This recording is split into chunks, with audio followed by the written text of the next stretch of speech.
If you're just getting started in model rocketry, or you want to give a gift for somebody, a starter set is the way to go.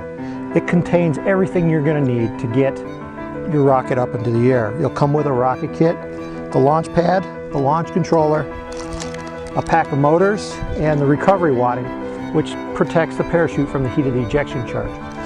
Now, the launch controller and the launch pad can be reused over and over again for your other rockets. So this is a basic kit that is a building block for future rockets. Now the rocket kit itself can be used over and over again too. You just have to get it back between flights. This is a good rocket for starters because it contains plastic fins, a pre-colored body tube, and a plastic nose cone, and it's going to be stable and safe when you launch it. So I'd like to show you how to go about launching a model rocket, and that's what you're going to see next. You've built your rocket, and now we're ready to prep it for flight. Now you can do the prepping right on the launch field, like I'm going to do right here. So go ahead and pull your nose cone off and pull the parachute out. And the first thing we're going to do is going to prep the parachute, and we're going to insert the wadding. Now the wadding is a flame-proof material that protects the parachute from the heat of the ejection charge. And it comes in sheets, and you'll need at least 3 sheets. Just loosely crumple it up and slide it into the tube, one at a time.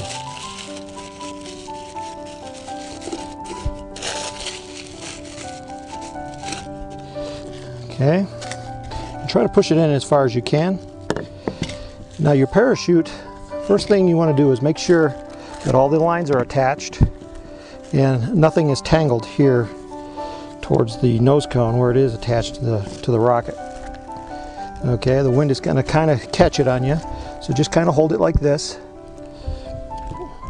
and find the apex of the parachute and pull that forward. Stretch all your lines out. Now ideally you want to fold it.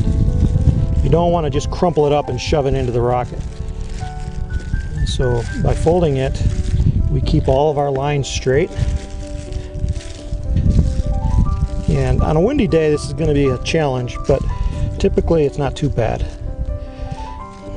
Alright, now when you fold it, try to get all your lines to one area of the rocket. I got a fly running around here to meet today.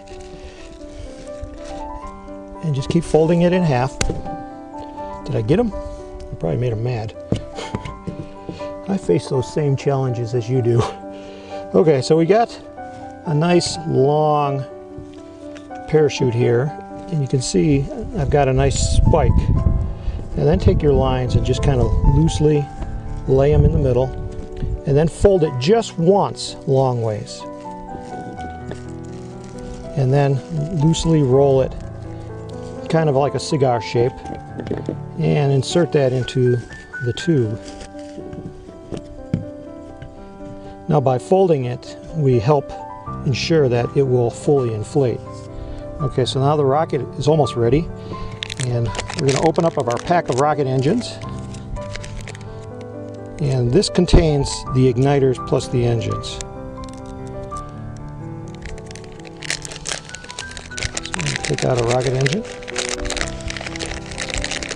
Now the igniters are usually inside the instruction sheet, and here they are.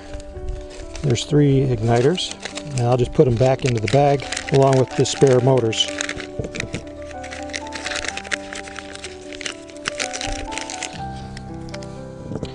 Now, the rocket engine itself has 2 ends. The one with the small hole is the nozzle end, and that goes on the bottom of the rocket, obviously. So go ahead and slide that in, and there's a little engine hook there that will latch over the end of the motor once you get it all the way in. Take the igniter out, remove the little plastic tube. We're going to use that, so don't throw it away. Spread the igniter wires apart. Insert the black end into the nozzle as far as it will go. Now take this is going to be a plug to kind of hold this in so it doesn't fall out. You got to kind of smash it down and fold it in half so that when you insert it into the nozzle, it kind of expands and holds it in place.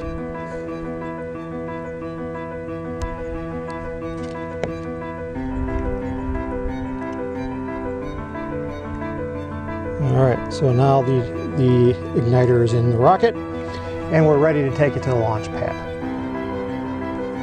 Our rocket is now prepped and we're ready to launch.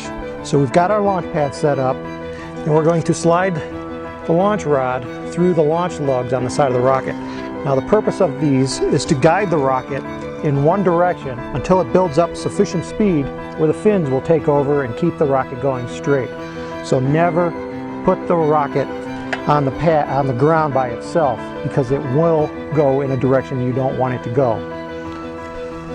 So make sure that the rocket sits off the pad just a little bit so that when you hook up the clips, they don't touch the pad. Now take your clips and stretch out your wire as far as it will go.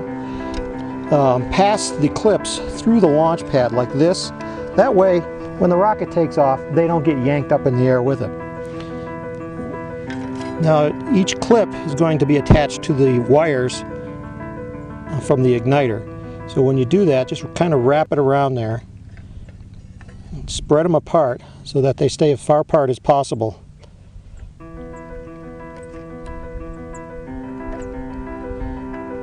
And I also like to give the clips a little squeeze so that they make sure that they're touching the wire. Also make sure that the clips, the metal parts, doesn't touch the blast deflector or you'll get a short and you won't launch your rocket.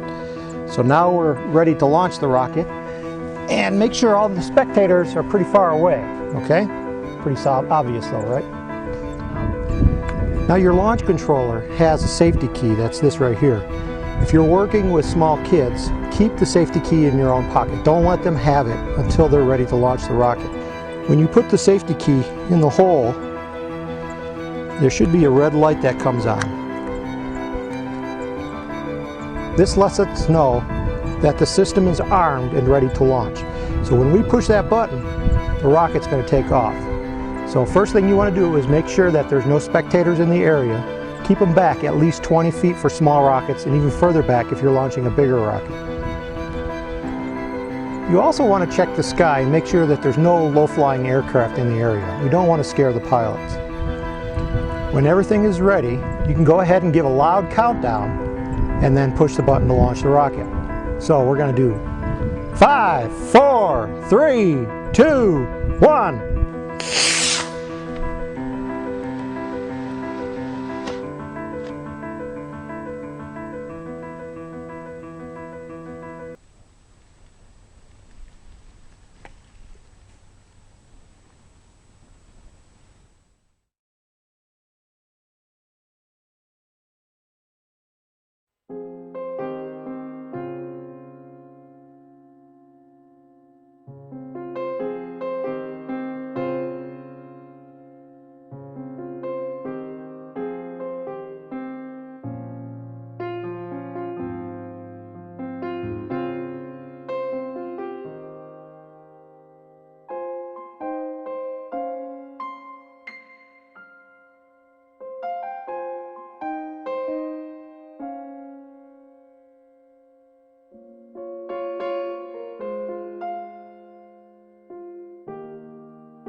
3, 2, 1.